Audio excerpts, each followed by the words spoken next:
अस्सलाम वालेकुम dear students, कैसे हैं आप सब लोग। Welcome to the base academy. आज हमारा टॉपिक है जी transformer, chapter number 15, second year physics से। तो सबसे पहले हम देखेंगे कि ट्रांसफार्मर क्या होता है, फिर हम ट्रांसफार्मर की का प्रिंसिपल देखेंगे, उसकी कंस्ट्रक्शन देखेंगे और उसकी वर्किंग को देखेंगे।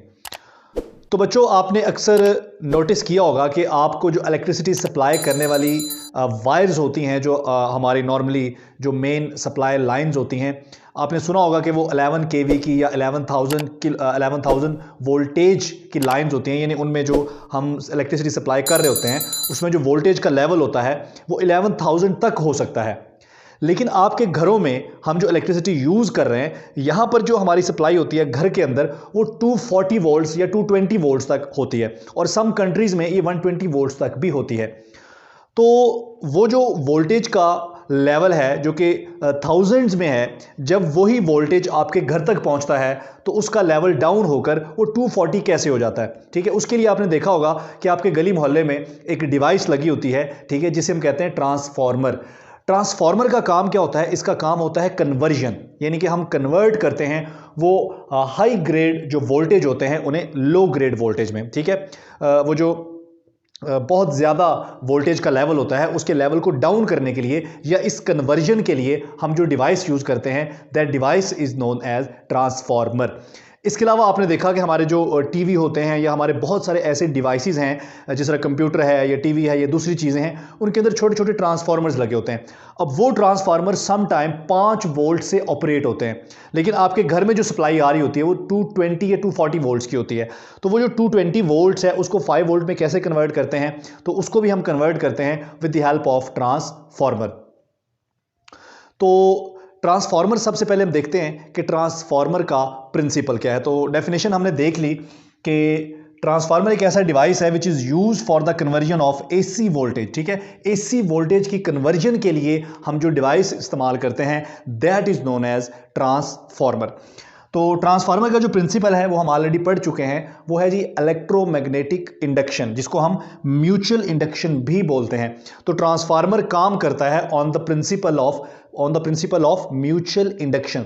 अब म्यूचुअल इंडक्शन आपने देखा कि हमारे पास एक कॉइल का जो मैग्नेटिक फ्लक्स होता है, यानी कि एक कॉइल से मैग्नेटिक फ्लक्स आता है और दूसरी कॉइल में वो चेंज होता है, जिससे दूसरी कॉइल में एक इंड्यूस ईएमएफ आता है, जिसे हम कहते हैं म्यूचुअल इंडक्शन या म्यूचुअली इंड्यूस्ड ईएमएफ। तो ट्रांसफार्मर भी इसी प्रिंसिपल के ऊपर काम करता है, प्रिंसिपल ऑफ म्यूचुअल इंडक्शन। अगर हम ट्रांसफार्मर की कंस्ट्रक्शन की बात करें तो बड़ा ही सिंपल डिवाइस है ये। हमारे पास ये एक फ्रेम आपको नजर आ रहा है, ठीक है जी, ये रेक्टेंगुलर सा फ्रेम है। ठीक है, इस फ्रेम को हम कोर बोलते हैं ट्रांसफार्मर की, यानी कि वो पोर्शन जिसके ऊपर हमने अपनी वाइंडिंग्स या अपनी कॉइल्स को वाइंड करना है। ठीक है, तो इसमें आपको 2 वाइंडिंग्स या 2 कॉइल्स नजर आ रही हैं। इन कॉइल्स को, इन वाइंडिंग्स को यहां वाउंड करने से पहले इस फ्रेम के ऊपर या इस कोर के ऊपर किसी इंसुलेटिंग मटेरियल की कोई तह चढ़ा दी जाती है, कोई लेयर चढ़ा दी जाती है। उसकी वजह ये होती है कि ये कोर बनी होती है सॉफ्ट आयरन से। आपको पता है कि आयरन एक कंडक्टर है। अगर हम इन कॉइल्स को ऐसे ही यूज करेंगे तो क्या होगा, ये दोनों कॉइल्स इलेक्ट्रिकली आपस में कनेक्ट हो जाएंगे, यानी कि यहां पर आप जो वोल्टेज देंगे, ठीक है, उससे जो करंट होगा वो डायरेक्टली इस कॉइल में चला जाएगा। ठीक है, तो ऐसा हमने नहीं होने देना। हमने इन कॉइल्स को इलेक्ट्रिकली इंसुलेट करना है एक दूसरे से। इन दोनों कॉइल्स के दरमियान कोई इलेक्ट्रिकल कनेक्शन नहीं होना चाहिए, इनके दरमियान इलेक्ट्रोमैग्नेटिक कनेक्शन है। तो इलेक्ट्रिकल कनेक्शन से बचाने के लिए ये जो आयरन कोर है हमारी, ये जो आयरन का फ्रेम है हमारा, इसको पहले हम किसी इंसुलेटर मटेरियल से इसके ऊपर इसकी लेयरिंग करेंगे, इसकी तह चढ़ा देंगे। उसके बाद इन कॉइल्स को हम यहां पर बनाएंगे। ठीक है, इन कॉइल्स को यहां पर वाउंड करेंगे। तो यहां पर 2 वाइंडिंग्स या 2 कॉइल्स आपको नजर आ रही हैं। ठीक है, ये फर्स्ट कॉइल है जहां पर आपने वो वोल्टेज अप्लाई करना होता है जिसके लेवल को हम कम या ज्यादा करना चाहते हैं, जिसको हम चेंज करना चाहते हैं, बढ़ाना चाहते हैं या कम करना चाहते हैं, वो हम यहां पर प्रोवाइड करते हैं। और ये हमारी जो दूसरी कॉइल है, यहाँ पर हमें आउटपुट मिलता है। ठीक है, चेंज होने के बाद जो वोल्टेज हमें मिलता है, जिसको हमने एक्सटर्नल सर्किट में यूज़ करना होता है, वो हमें इस कॉइल पे मिलता है। तो इस कॉइल को हम बोलते हैं सेकेंडरी कॉइल और इस कॉइल को हम बोलते हैं प्राइमरी कॉइल।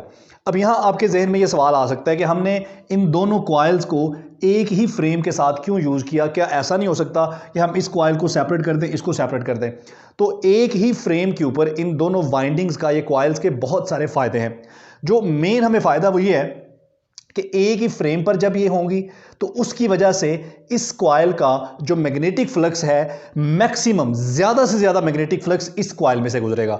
यानी कि आप ये कह सकते हैं कि ऐसा करने से, एक ही कोर यूज करने से या एक ही फ्रेम यूज करने से हम अपने फ्लक्स को मैक्सिमम यहां पर कन्फाइन या महदूद कर सकते हैं। ठीक है, हमारा फ्लक्स जो है उसकी ज्यादा से ज्यादा मिकदार इस कॉइल में से गुजरेगी। तो एक तो इसका फायदा ये है। इसके अलावा और भी हमें इसके फायदे हैं। स्पेस की यहां पर हमें बचत हो जाती है, लेकिन जो मेन फायदा है वो ये है कि हम अपने फ्लक्स को स्प्रेड आउट होने से बचा लेते हैं। ठीक है, हम अपने फ्लक्स का मैक्सिमम जो हिस्सा है वो यहीं पर इस फ्रेम के अंदर ही कन्फाइन कर लेते हैं, ताकि ज्यादा से ज्यादा फ्लक्स इस कॉइल में से गुजरे और हम अपने रिक्वायर्ड रिजल्ट्स को हासिल कर सके। क्लियर हो गया जी? तो अब इसकी वर्किंग की तरफ हम जा रहे हैं। तो इसकी वर्किंग बहुत ही सिंपल है। ठीक है, यहां पर आप ये जो प्राइमरी कॉइल है, यहां पर वो एसी वोल्टेज अप्लाई करेंगे जिसके लेवल को हमने अप या डाउन करना है, जिसको हमने बढ़ाना है या कम करना है। उसकी वजह से क्या होगा, एसी वोल्टेज अब यहां पर प्रोवाइड करेंगे। ठीक है, एसी वोल्टेज की वजह से यहां पर एक एसी करंट आएगा। आपको पता है कि जो एसी करंट होता है वो पल्सवेटिंग होता है। ठीक है, और उसके साथ साथ वो डायरेक्शन भी अपनी चेंज करता रहता है। तो कुछ इस तरह का हमारा सिग्नल होगा जो हम यहाँ पर अप्लाई करेंगे। उसकी वजह से जो करंट आएगा वो भी एसी करंट होगा। और आपको पता है कि एसी करंट का मैग्नीट्यूड देखें, 0 है, फिर 0 से बढ़ रहा है, बढ़ते बढ़ते यहाँ पर मैक्सिमम हो गया, फिर ये कम होगा। तो एसी करंट का मैग्नीट्यूड भी पल्सवेट कर रहा है, यानी कि चेंज हो रहा है। और आपको पता है कि जहाँ कहीं भी करंट होगा वहाँ पर क्या होगा, मैग्नेटिक फील्ड होगा। जहाँ कहीं करंट होगा वहाँ मैग्नेटिक फील्ड होगा। सो यहाँ पर एसी करंट है, उसकी वजह से मैग्नेटिक फील्ड भी है। अब जो करंट चेंज हो रहा है उसकी वजह से यहाँ पर जो मैग्नेटिक फील्ड है या मैग्नेटिक फ्लक्स है उसकी वैल्यू भी उसके साथ साथ चेंज होगी। यानी कि शुरू में जो मैग्नेटिक फ्लक्स है वो कम होगा और आहिस्ता आहिस्ता मैग्नेटिक फ्लक्स जो है वो बढ़ना शुरू हो जाएगा। अब ये मैग्नेटिक फ्लक्स इस कॉइल से, क्योंकि इस कॉइल में करंट है तो यहाँ से मैग्नेटिक फ्लक्स आ रहा है और ये मैग्नेटिक फ्लक्स भी चेंज हो रहा है टाइम के साथ साथ, बिल्कुल टाइम के साथ साथ जो करंट चेंज हो रहा है उसके साथ साथ मैग्नेटिक फ्लक्स भी चेंज हो रहा है। अब ये मैग्नेटिक फ्लक्स इस कॉइल में भी चेंज हो रहा है और इस कॉइल में भी चेंज हो रहा है। ठीक है, इसका मतलब है कि इस कॉइल के अंदर भी इंड्यूस ईएमएफ होगा और इस कॉइल के अंदर भी इंड्यूस ईएमएफ होगा। तो बारी बारी हम वो इंड्यूस ईएमएफ देख लेते हैं जो इस कॉइल में होगा और जो इस कॉइल में होगा। तो ये इंड्यूस ईएमएफ वाला ऑलरेडी हम काम कर चुके हैं। ठीक है, आपको याद होगा कि हमारी जो सेल्फ इंडक्शन या म्यूचुअल इंडक्शन होती है, that is Faraday law of electromagnetic induction के मुताबिक यहाँ पर जो वोल्टेज या इंड्यूस ईएमएफ आएगा यहाँ पर, उसको हम प्राइमरी कहेंगे, that is equal to minus NP और D phi by D T. तो ये जो D phi by D T है ये है हमारा rate of change of flux, यानी कि फ्लक्स जो यहाँ पर प्राइमरी कॉइल से प्रोड्यूस हो रहा है वो फ्लक्स यहाँ भी चेंज हो रहा है और यहाँ भी चेंज हो रहा है। ठीक है, अब जितना फ्लक्स, चूंकि हमने ये कोर इसलिए बनाई है, ठीक है, ये हमने एक ही कोर या एक ही फ्रेम के ऊपर इनको इसलिए बाउंड किया था, मैंने स्टार्ट में बताया, ताकि ज़्यादा से ज़्यादा फ्लक्स यहाँ पर कन्फाइन रहे। इसका दूसरा फायदा आप अभी देख लें, जितना फ्लक्स इस कॉइल में चेंज होगा इस कोर की वजह से, जितना हमारा फ्लक्स इस कॉइल में चेंज होगा सेम उतना ही फ्लक्स यहां पर चेंज होगा। तो इसका सबसे बड़ा फायदा ये है। लेकिन इसका मतलब हरगिज नहीं है कि फ्लक्स के चेंज होने से जितना इंड्यूस ईएमएफ यहां पर आ रहा है उतना इंड्यूस ईएमएफ यहां पर भी हो। तो अभी हम देखते हैं कि इंड्यूस ईएमएफ किस चीज पे डिपेंड करता है। तो पहले हमने देखा कि प्राइमरी कॉइल में फ्लक्स के चेंज होने से जो इंड्यूस ईएमएफ आया वो इसके बराबर आया। अब ऐसा ही इंड्यूस ईएमएफ सेकेंडरी में भी आएगा, लेकिन जो सेकेंडरी में आएगा वो कहलाएगा म्यूचुअल इंडक्शन। जो प्राइमरी में आया वो क्या कहलाएगा, सेल्फ इंडक्शन। तो सेकेंडरी कॉइल में प्राइमरी कॉइल का फ्लक्स चेंज हो रहा है, उससे जो इंड्यूस ईएमएफ आ रहा है वो है हमारा म्यूचुअली इंड्यूस्ड ईएमएफ, और उसको हम Vs से रिप्रेजेंट करेंगे, सेकेंडरी ईएमएफ या सेकेंडरी वोल्टेज, और माइनस NS। ये NS क्या है, इस कॉइल के नंबर ऑफ टर्न्स। इस कॉइल को हम कहेंगे सेकेंडरी कॉइल और इस कॉइल को हम कहेंगे प्राइमरी कॉइल, और D phi over D T. ठीक है, यहां पर जो इंपॉर्टेंट बात है मैंने कहा वो है D phi over D T constant है, यानी कि जितना फ्लक्स इस कॉइल में चेंज होना है उतना ही फ्लक्स इस कॉइल में चेंज होना है। ठीक है, अब ये तो हो गया कांस्टेंट। इसका मतलब है ये जो इंड्यूस ईएमएफ है अब ये डायरेक्टली किसके ऊपर डिपेंड कर रहा है, नंबर ऑफ टर्न्स के ऊपर। ठीक है, इसका मतलब है जितने नंबर ऑफ टर्न ज्यादा होंगे उतना ज्यादा इंड्यूस ईएमएफ आएगा। ठीक है, अब ये वो फैक्टर है जो आगे चल के हमारे काम आना है जब हमने वोल्टेज को स्टेप अप करना है या उनको स्टेप डाउन करना है। बिल्कुल ऐसा ही यहां पर देखें, D phi over D T तो कांस्टेंट है। ठीक है, तो सेकेंडरी वोल्टेज या सेकेंडरी कॉइल में जो ईएमएफ इंड्यूस हो रहा है वो डायरेक्टली किसके ऊपर डिपेंड कर रहा है, उसके नंबर ऑफ टर्न्स के ऊपर। ठीक है जी, तो अभी ज़रा हम यहाँ पर टर्न रेशो इसकी निकालते हैं। उसके लिए ये हमारी इक्वेशन 2 है जी और ये हमारी इक्वेशन 1 है। इक्वेशन 2 और 1 को डिवाइड कर दें, इसको आप कर दें V S over V P is equal to minus N S D phi by D T और divided by minus N P D phi by D T.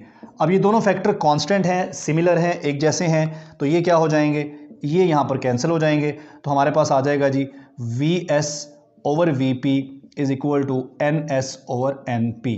तो ये वो रिलेशन है जिस रिलेशन की बुनियाद पर हम स्टेप अप और स्टेप डाउन ट्रांसफार्मर बनाएंगे। तो आप गौर करें, ये क्या है, वोल्टेज या ईएमएफ का रेशो, ये किसके बराबर है, ये टर्न रेशो के बराबर है।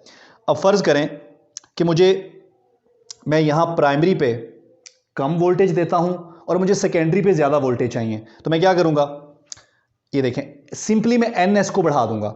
एन पी को कांस्टेंट रखेंगे, एन एस को बढ़ा देंगे। किससे बढ़ा देंगे, एन पी के मुकाबले में। तो एन एस की जो number of turn off secondary हैं अगर वो ज्यादा मैं कर दूं प्राइमरी के मुकाबले में तो बड़ा क्लियर है, ये देखें वी एस क्या हो जाएगा, ज्यादा हो जाएगा। बड़ी स्ट्रेट फॉरवर्ड इक्वेशन है।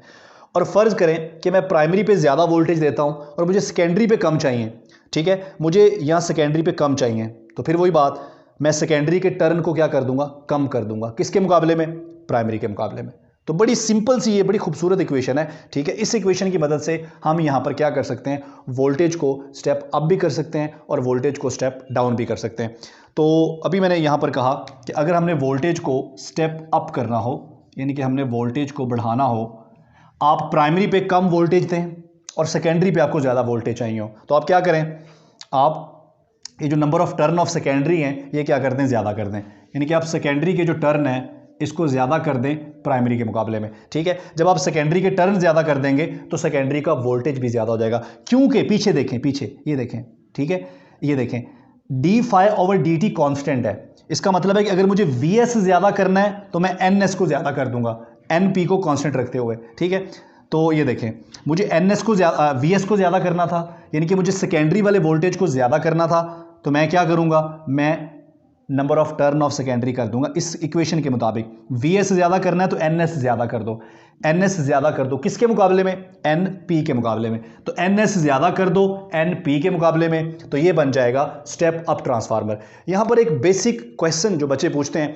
कि ये कैसे हो सकता है, ये तो एनर्जी की वायलेशन है कि आप प्राइमरी पे कम वोल्टेज दे रहे हो और सेकेंडरी पे आपको ज़्यादा वोल्टेज मिल रहा है। तो एक्चुअली होता ये है कि एक आइडियल ट्रांसफार्मर में अब जितनी पावर प्राइमरी पे जो है वो डिलीवर करते हैं उतनी ही पावर आपको सेकेंडरी पे मिलती है, क्योंकि आइडियल ट्रांसफार्मर में हमारे एनर्जी लॉसेज नहीं होते। तो जितनी पावर आप प्राइमरी पे दोगे उतनी ही पावर आपको सेकेंडरी पे मिलेगी। तो पावर जो है हमारी वो क्या रहेगी, वो सेम रहेगी या पावर हमारी कांस्टेंट रहेगी। तो अगर पावर प्राइमरी और सेकेंडरी वाली सेम है तो हम यहाँ पर ये लिख सकते हैं कि power delivered to primary is equal to power delivered at secondary. तो पावर किसके बराबर होती है जी, वी आई के बराबर होती है। ठीक है, तो यहाँ पर आ जाएगा हमारे पास वी पी प्राइमरी पे जो आपने वोल्टेज दिया और करंट सेकेंडरी पे वोल्टेज और सेकेंडरी पे करंट। देखिए अब ये बड़ी सिंपल सी इक्वेशन है।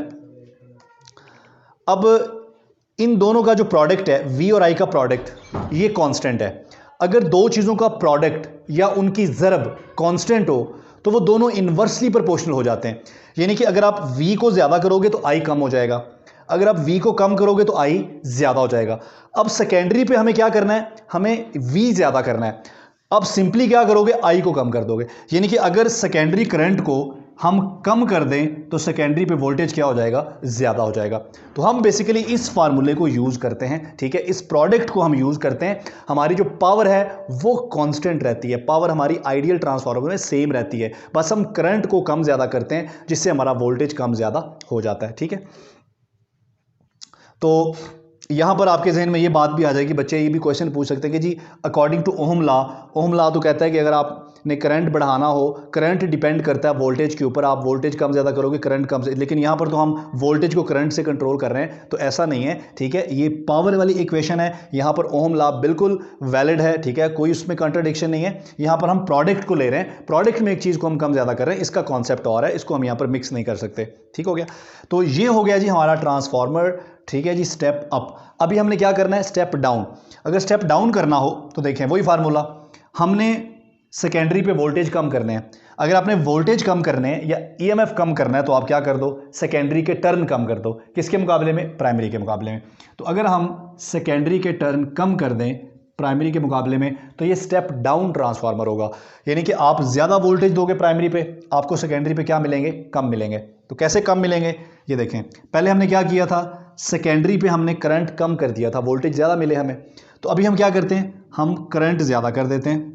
जब करंट ज़्यादा कर देंगे तो वोल्टेज आपको कम मिलेंगे, ठीक है जी। तो इस पावर वाली इक्वेशन को यूज़ करके, ठीक है, हम ये जो एनर्जी कंजर्वेशन वाला आंसर है वो दे सकते हैं। तो ये तो हमारा ट्रांसफार्मर की बेसिक्स थी, ठीक है। ट्रांसफार्मर क्या होता है, उसका ट्रांसफार्मर की डेफिनेशन क्या है, उसका प्रिंसिपल क्या है, फिर उसकी कंस्ट्रक्शन क्या है, वो वर्क कैसे करता है, उसकी इक्वेशन क्या है, स्टेप अप ट्रांसफार्मर क्या होता है, स्टेप डाउन ट्रांसफार्मर क्या होता है।